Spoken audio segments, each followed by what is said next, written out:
فن تعمیر کا ارتقاء، پتھر کا دور اور کانسی کا زمانہ۔ تعمیر ایک غیر معمولی کامیابی ہے، مگر اس کامیابی کے پیچھے کئی ہزاروں سال کی محنت شامل ہے۔ یہ کوئی راتوں رات رونما ہونے والی تبدیلی نہیں ہے۔ پتھر کے زمانے میں بھی انسان تعمیر کا کام کرتا تھا۔ اس وقت کے بنائے گئے گھر صرف لکڑی کے 2 ستون اور جانوروں کی کھال سے بنائی گئی چھت پر مشتمل تھے۔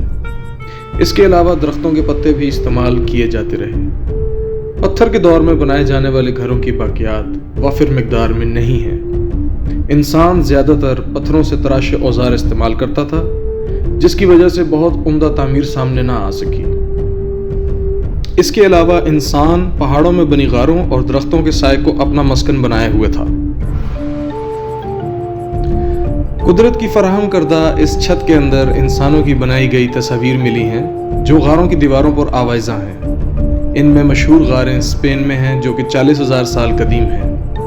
ایسی مزید غاریں دنیا کے تمام دیگر ممالک میں دریافت کی جا چکی ہیں۔ ان غاروں میں آویزاں تصاویر سے اندازہ کیا جا سکتا ہے کہ انسان کی زندگی کا انحصار اس وقت شکار کرنے اور جنگلی نباتات اکٹھی کرنے پر تھا، لیکن ترقی کا دور تب شروع ہو گیا جب انسان نے آگ کو دریافت کیا۔ کانسی کا زمانہ۔ لوہا اور آگ کی بھٹی کا آغاز کانسی کے زمانے میں ہوا۔ یہ زمانہ 3300 قبل از مسیح سے لے کر 1200 قبل از مسیح کے سالوں پر محیط ہے۔ کانسی کا دور انسانی تہذیب کے آغاز کا دور مانا جاتا ہے۔ اس دور کی بنائی گئی سلطنتیں اپنے نقوش واضح طور پر اس دنیا پر چھوڑ گئی ہیں۔ ان میں سندھ کی تہذیب، میسوپوٹیمیا، قدیم مصر، یونان، روم اور چین شامل ہیں۔ موہنجو دڑو اور ہڑپا۔ موہنجو دڑو اور ہڑپا موجودہ پاکستان میں پنجاب اور سندھ کے صوبوں میں موجود ہیں۔ یہ دونوں قدیم تہذیبیں ہیں جو کہ شہروں کی باقیات کی صورت میں آثار قدیمہ کی زیر نگرانی میں ہیں۔ اس دور میں سب سے بڑی ایجاد دریا کی مٹی سے بنائی گئی اینٹوں کی ہوئی، اور یہ اینٹیں پھر گھروں کی چھتوں، دیواروں اور روڈے بنانے کے لیے استعمال ہوئی۔ یہی فن تعمیر اس وقت کے دوران میسوپوٹیمیا میں نظر آتا ہے۔ یہ وہ جگہ ہے جس میں ایران، عراق، ترکی، کویت، شام کے ممالک شامل ہیں۔ یہاں پر پہیے کی ایجاد بھی ہوئی۔ قدیم مصر میں بھی یہی فن تعمیر دیکھا گیا، اور آج بھی وہاں پر قائم کیے گئے اہرام اس بات کی نشاندہی کرتے ہیں۔ لیکن مصر کے پاس مزدوروں کی ایک بہت بڑی تعداد تھی جن کی محنت کے سبب اہرام مصر اور دیگر بڑے بت بنائے گئے، جو کہ آج بھی اس دور کی یادگار دلاتے ہیں۔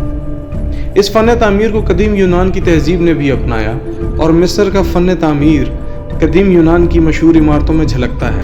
ان میں سب سے مشہور شاہکار پینتھیون ہے، جس کے عمدہ اور مضبوط ستون آج بھی قدیم یونانی تہذیب اور اپنے دیوی دیوتاؤں سے عقیدت کی غمازی کرتے نظر آتے ہیں۔